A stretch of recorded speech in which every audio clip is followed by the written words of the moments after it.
It's the Real Estate Podcast, brought to you by ANZ Home Loans for financial well-beings. And welcome back to another episode of the Real Estate Breakfast, chugging away through another week, talking all about your property news 7 days, as heard on iHeartRadio, Spotify, Apple Podcasts and Amazon.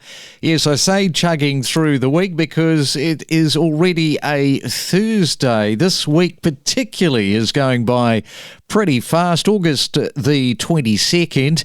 And how are you struggling with the rising cost of living, particularly when it comes to grocery prices, which are really just making it so much harder to save for a home deposit? I mean, it's not uncommon for a family of, let's say, 3, which might include a mum with a couple of children, spending up to $400 weekly on groceries, or you might be a family of 4 spending over $500 a week. And if you're trying to save for that very, very elusive deposit, you have the high rental costs to pay on top of that. So it's little wonder that it's extremely tough to get into the property market for the very first time. Of course, since 2022, several inquiries have been launched, while the efforts like the mandatory food and grocery code aim to improve transparency and hold supermarkets accountable. It's uncertain whether these measures will actually lead to lower prices. Experts are telling us this morning that unless recommendations are implemented, the inquiries may not result in meaningful change for consumers. In other words, it's a dead duck. Plenty of words, but no action. And if you would like to join in on the conversation, you can. Our email address is myrealestatepodcast@gmail.com. Well, this morning, once again, it is that time of the month to catch up with Nick Buick, the founder CEO of the On-Site Manager. And Nick, welcome back to the Real Estate Breakfast. How hard are those groceries for you at the moment? Groceries are hard. I've got a family of 6, so there's my wife and now 4 kids.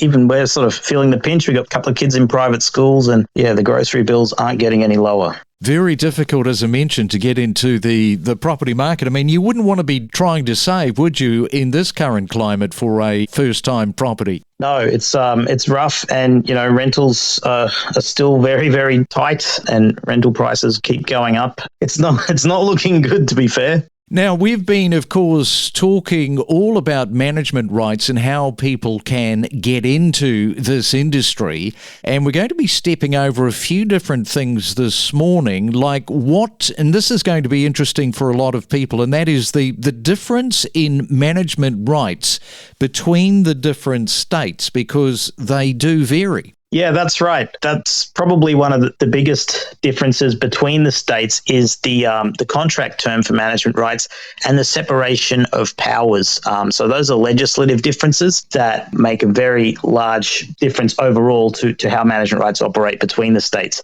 So in Queensland, for instance, for accommodation modules, you can have a contract term of up to 25 years, whereas in, say, Victoria and New South Wales, they can be like 3 years or 5 years as a maximum term. So that means basically you're buying an asset that lives for however long that contract term is. You can top that contract up. Obviously, there's a lot more certainty when you're buying management rights in Queensland. And as a result of that, the majority of management rights do exist in Queensland. I believe there's about 4,000 management rights in Australia, 4,500 perhaps. And in Queensland, there are 3,500 of those schemes. So a lot of those management rights exist in Queensland because of the stable contract conditions that exist in this state. Now, I would imagine then that if somebody is outside of Queensland and they're looking at those rights, because as you say, the rights in terms of years, they're far greater, people would just move into the state, wouldn't they? That's right. Yeah. A lot of on-site managers. There's 650 on-site managers in my agency currently, and a lot of them have moved here, not just from interstate, but also from overseas. It's sort of changed over the years. Back in the day, when I started 20 years ago, it was a lot of sort of ex-public servants and retirees and stuff that thought they were going to get a nice, relaxing sea change, and they would buy those. They'd get their golden handshake, and they'd buy some management rights because it was a nice, safe investment for them. But these days, it's a lot more sophisticated. There's a lot more syndication, a lot more sort of overseas buyers are snapping those up as well. Now, here's a question for you. I'm not sure if you know the answer, although I'm sure you do.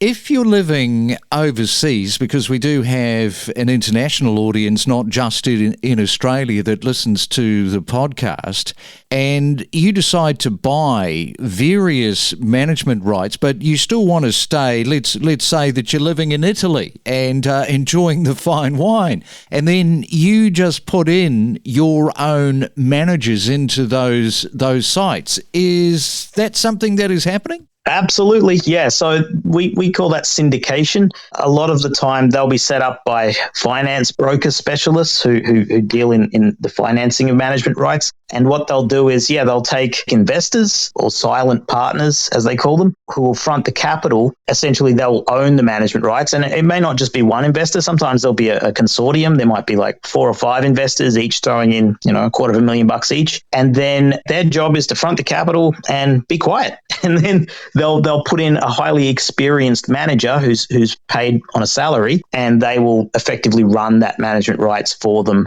under license. The actual people that own the management rights are the investors, the silent partners.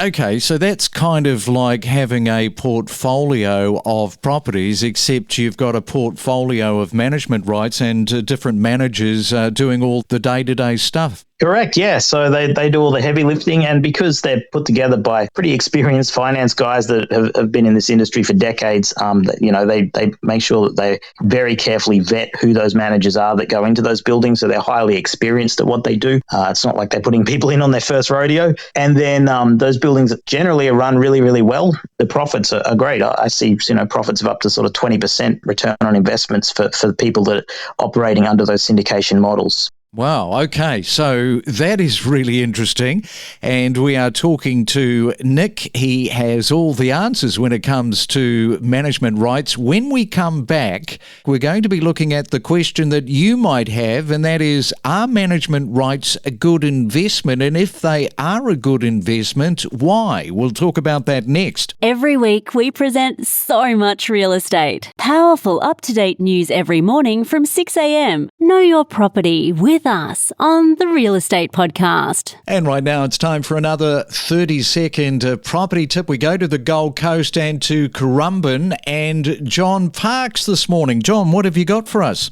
Craig, thinking about buyers, I think buyers need to put more value into private inspections. Call the agent, organise a private inspection. It's a competitive environment out there at the moment, so try and get ahead of the groups and try and get in on your own terms. From interest rates rising, a shifting landscape, rentals running hot, clearance rates, a tight rental market, we cover it all every morning from 6 a.m. on the Real Estate Breakfast. And it is a Real Estate Thursday. Hope your week is going well. And this morning we are talking management rights. I've learnt something myself in terms of you can do this from offshore, like have your own portfolio of management rights. And now we're up to that question, Nick. Are management rights a good investment? And if so, why? They are considered a good investment. They're considered a safe investment, as a lot of people refer to them as a recession-proof business. I don't think anyone is completely immune to recession or economic pressures, but they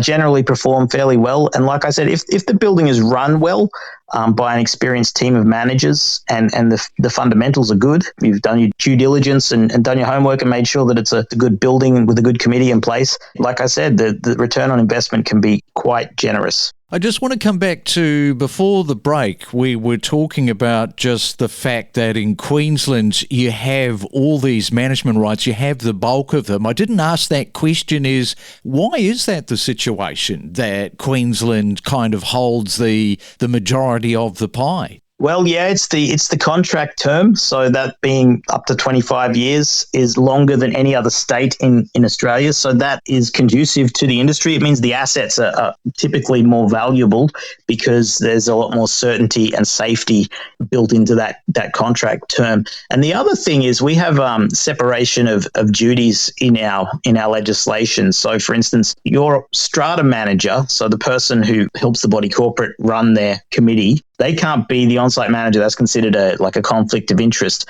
Whereas down south, they can. So down south, you'll see a strata manager also acting as the letting agent in the building and also acting as the caretaker in the building. So they have a lot more power to do a lot more things. And in Queensland, we, from a legislative standpoint, seem to disagree with that ideology, that we think that's a dangerous thing to have one person wearing all those hats. So we separate those things off. So we have a separate strata manager, and then we have separate to that strata manager, we have the caretaker and the letting agent, which is typically the on-site manager. That's really interesting in terms of what is happening down south. Okay, so obviously over the years, management rights, it has evolved. It's probably become a lot more sophisticated in 2024 as opposed to 2004. That's right, yeah. So I got involved in the industry in around 2005, so about 20 years ago. And like I said, back then, it was a lot of mums and dads. It was just MAPA operations, semi-retired folk who wanted somewhere safe to park their money. Buildings were a lot smaller back then. Complexes were smaller, so the workload wasn't as much, and it was, quite a simple sort of setup. These days, we've got massive high-rises, huge resorts, very, very large complexes with hundreds and hundreds of lots in them, and they are typically requiring much more sophisticated levels of management. So that's sort of how the industry's changed, I guess. It's just due to the increase in size of schemes. Yeah, and if we sort of come back to perhaps somebody getting into it for the very first time and coming back to the portfolio scenario, once they learn an industry, I mean, it's like anything, isn't it, in terms of business? Once you know the formula, you can multiply that many times over. It's just understanding how all the nuts and the bolts of this fit together. Absolutely. Yeah, I work with quite a few managers who've, started with maybe one building and teamed up with a few people and formed a small team, and they've slowly grown that over the years, and, they might have 5 or 6 or 10 buildings sort of under their portfolio now. So, yeah, that definitely does happen. And when I speak to them, that's exactly what they say. They're like, we learn what the good fundamentals are, and then we just step and repeat that process and build our portfolio when we find attractive schemes to buy into. All right, well, great to catch up once again on our Thursday morning. Look forward to talking more about this as time goes on.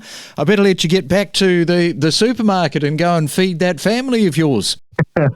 Thanks very much for having us as always. It's been great. From buying strategies, a fluctuating market, the importance of data, geographical differences, confidence in the market, rental yields. Stay informed every morning from 6 a.m. Everyone's got their opinion and everyone's got their circle of influence on sort of what to do and what not to do, but there's always a horror story about a build going over a couple $100,000. I guess buyers with young families, they'd rather just pay that in stamp duty and buy the finished product, and that way they actually know what they're buying, opposed to, look, we could potentially have this, especially around the inner north and the inner south of Canberra. Yeah, so the downsizes, they're coming from different areas. Are you getting any downsizes that are coming in interstate at all? I'll tell you what, the last 4 sales I've personally had over 3 million, they've all been from the Blue Mountains, every single one of them. And they're just moving from lifestyle blocks, acreage, homes that they built 20, 30 years ago, and they're just coming closer to family and just an easier lifestyle. In 15 years, I've never seen 3 in a row from the Blue Mountains, so they're doing well. We connect you to the best real estate information across Australia. The Real Estate Podcast.